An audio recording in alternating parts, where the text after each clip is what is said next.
अरे बच्चों, नमो नमः। आज हम संधि के अगले जो भाग है उसको लेकर आए हैं। इसके पहले मैं संधि किसे कहते हैं, संधि कितने प्रकार की होती है, और जो संधि 3 प्रकार की होती है, स्वर संधि, व्यंजन संधि और विसर्ग संधि। इन तीनों प्रकार के संधियों में स्वर संधि किसे कहते हैं, विसर्ग संधि किसे कहते हैं और व्यंजन संधि किसे कहते हैं, इसके बारे में बताया। अब हम स्वर संधि कितने प्रकार के होते हैं उसके बारे में भी मैं आप लोगों को बता दिया था कि स्वर संधि तो 8 प्रकार के होते हैं, लेकिन आज 7वीं क्लास के लिए 6 प्रकार, और 6 प्रकार का अध्ययन हम 7वीं क्लास में करते हैं, क्लास 7 में, और 8 प्रकार का अध्ययन हम कक्षा 8 में करते हैं। तो 7 क्लास के वर्णन जो 6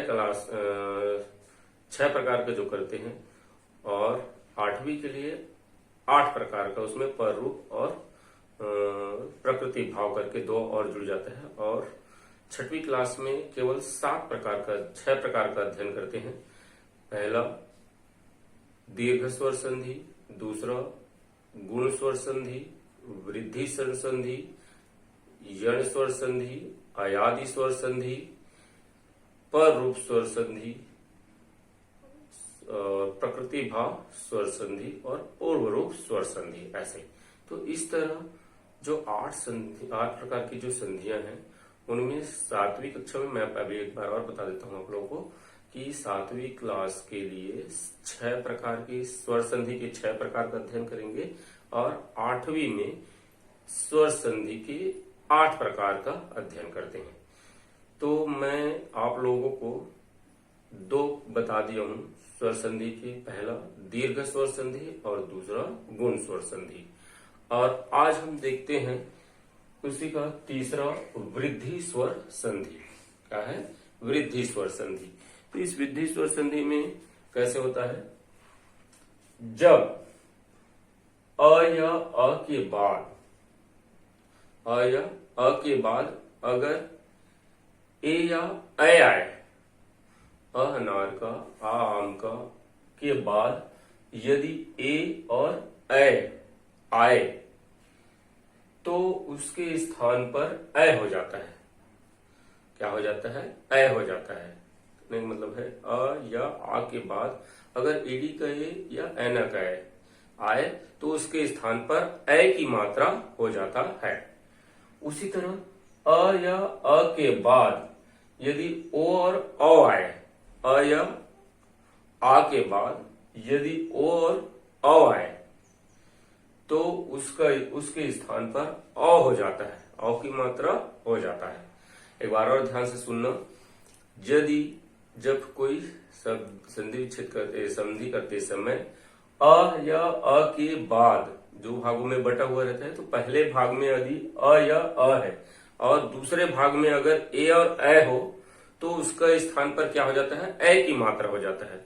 वैसे ही अगर अ और आ के बाद अगर दूसरे पद की जो शुरुआत है वो ओ और अ में हो तो उसके स्थान पर क्या हो जाता है? अ हो जाता है। जैसे हम एक उदाहरण के माध्यम से देखते हैं। तत्र धन एव, तत्र धन एव, तत्र तत्र में अ छुपा हुआ है और ए, तो अ और ए अगर मिलता है तो यहां बताया ना मैं, अ के बाद अगर ए या ऐ आए तो क्या हो जाता है? ऐ हो जाता है। तो यहां ऐ हो गया, तत्र क्या हो गया? तत्र। उसी तरह देखो सदा धन एव, सदा धन एव, आया है आम का आ और उसके आगे क्या आया है? ए। तो चाहे अ या आ के बाद, मैंने आपको पहले ही बताया, अ या आ के बाद अगर ए आए तो ए हो जाता है, ऐ आया तो भी ऐ हो जाता है।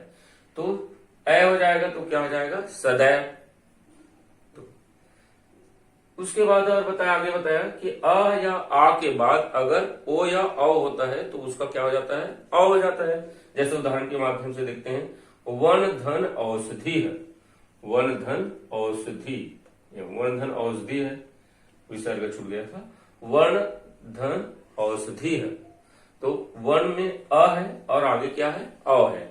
तो अ के बाद अगर ओ और अ आए तो उसका क्या हो जाता है, अ हो जाता है। तो वर्ण धन औषधि वनौषधि है। उसी तरह महाधन औदार्यम, महाधन औदार्यम, आ है आम का, इधर अ है पहले पद में और दूसरे पद में क्या है, अ है।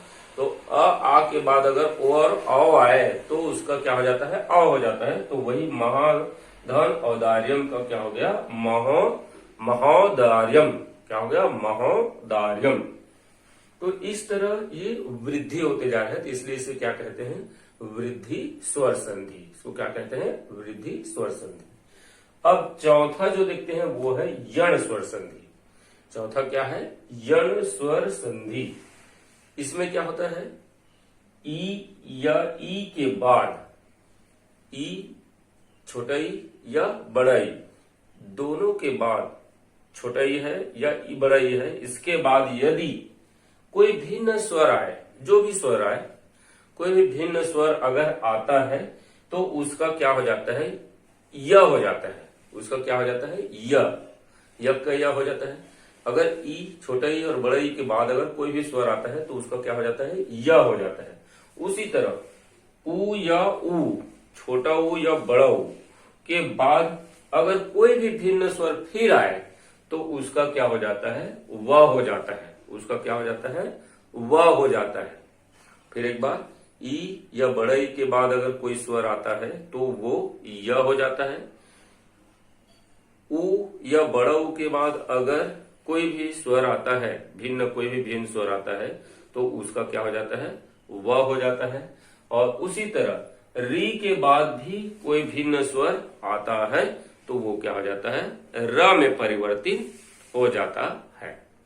है समझ में, ई के बाद अगर कोई भिन्न स्वर आए तो य, ऊ के बाद अगर कोई भी भिन्न स्वर आए तो व, और री के बाद कोई भी भिन्न स्वर आए तो उसका क्या हो जाता है, रा हो जाता है। अब एक उदाहरण के माध्यम से अगर हम देखते हैं, यदि धन अपि, क्या है, यदि धन अपि, यदि और अपि है। तो यदि दी में क्या है, छोटा ई, तो ई हो गया। अब उसके आगे देखते हैं क्या है, आगे अ है, स्वर है। तो ई और अ मिलकर क्या हो गया, य। तो अगर हम उसको संधि करते हैं तो क्या हो जाता है, यद्यपि। यदि धन अपि का अगर हम संधि करते हैं तो यद्यपि। तो ई और अ मिलकर क्या हो गया, य बन गया। उसी तरह दूसरा देखो, अणु धन अय, अणु धन अय, अणु ऊ आया है, छोटा ऊ, और उसके आगे में क्या आया है, आ। तो ऊ और आ, ऊ के बाद कोई भी स्वर आए तो वो किसमें बदल जाता है, व में। तो अणु धन अ, तो ऊ और अ मिलकर व, तो अणवयः, क्या हो गया, अणवयः। इसी तरह तीसरा देखते हैं, पितृधन आज्ञा। होता है ना, री के बाद कोई भी स्वर आए तो उसका र हो जाता है। तो पितृधन आज्ञा, तो री और आ मिलकर क्या हो जाएगा, रा हो जाएगा, रा हो जाएगा। तो क्या हो जाएगा, पित्राज्ञा, पित्राज्ञा, क्या हो गया, पित्राज्ञा। तो इस तरह की जो संधि होते हैं उसको हम क्या कहते हैं, यण स्वर संधि। ऐसे समझ में बच्चों, यण स्वर संधि। अब उसके बाद आता है स्वर संधि का पांचवा प्रकार, जो है ये अयादि स्वर संधि। क्या है, अयादि स्वर संधि। इसमें क्या होता है, ए के आगे, किसके आगे, ए के आगे कोई भी स्वर आए तो उसका अय हो जाता है, अ और य, अय हो जाता है। ए अय के आगे, और अगर मान लो अय के है, ऐना का है, उसके आगे अगर कोई भी स्वर आए तो उसका आय हो जाता है। ध्यान देना, एड़ी का ए के बाद कोई भिन्न स्वर आए तो उसका अय, अ और य। ऐना के अय मतलब अय के बाद अगर कोई भी स्वर आए तो उसका आय। ओ के बाद अगर कोई भी स्वर आए तो उसका औ, और औ के बाद अगर कोई स्वर आए तो उसका आओ, ए का आगे कोई स्वर आए तो आए, ए के आगे अगर कोई स्वर आए तो आए, ओ के आगे अगर कोई स्वर आए तो औ, और औ के आगे कोई स्वर आए तो आओ हो जाता है। वहां कौन सी संधि होती है? अयादि स्वर संधि। अब उदाहरण के माध्यम से देखते हैं। से धन अनम, से धन अनम, से ए के बाद क्या आया है? आया है, तो क्या हो जाएगा? ए और अ मिलकर अ हो जाएगा, तो शयनम क्या हो जाएगा? शयनम, हो ना, शयनम। उसी तरह न, अब आ गया ऐ के बाद अगर कोई भी स्वर आए तो आय होता है, तो न है, न धन अकह, क्या हो गया? न धन अकह, तो अ है, अ के बाद अगर आ आए तो क्या हो जाता है? आय, तो नाय अकह, तो क्या हो जाएगा? नायकह, वो ना, ए और आय का। अब ओ का देखते हैं। पोधन अनह, पोधन अनह, ओ के बाद कोई भी आए तो स्वर आए तो क्या होता है? अ होता है, तो ओ और अ मिलकर क्या हो गया? प, ओ और अ वह, तो अ जुड़ता है तो प, और न हो गया तो पवन, तो क्या हो गया? पवनः, पोधन अनः पवनः। वैसी पौधन अकह, अ के बाद अगर कोई स्वर आए तो अ और अ के बाद उसके बाद कोई स्वर आता है तो क्या होता है? आ होता है, तो इसमें प में आ जोड़ेंगे तो क्या हो जाएगा? पा व, और कह है तो क्या हो जाएगा? पावकह, वो ना, तो पौधन अकह पावकह। तो इस तरह एक अयादि स्वर संधि कहलाता है। ठीक है बच्चों, और अच्छे से अगर समझ में नहीं आ रहा है एक बार और अच्छे से देख लो। फिर से मैं जल्दी जल्दी बता देता हूं आप लोगों को। वृद्धि स्वर संधि, अ या आ के बाद अगर ए आए तो ए हो तो उसका ए हो जाता है, और अगर आ के बाद ओ हो या अ हो तो उसका अ हो जाता है, वृद्धि हो जाता है।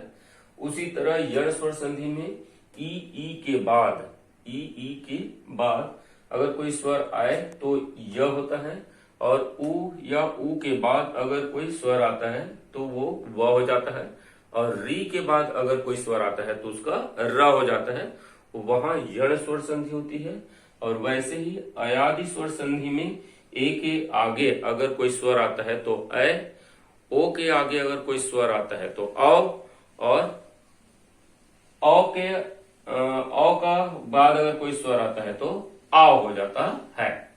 ना, ए के आगे अगर कोई स्वर आए तो अ के आगे अगर कोई स्वर आए तो औ, आय, और ओ के आगे कोई स्वर आए तो औ, और औ के आगे कोई स्वर आए तो आओ। तो अ अगर ए है तो अ, तो ये अयादि संधि। अ है के बाद अगर कोई तो आय, यह भी अयादि।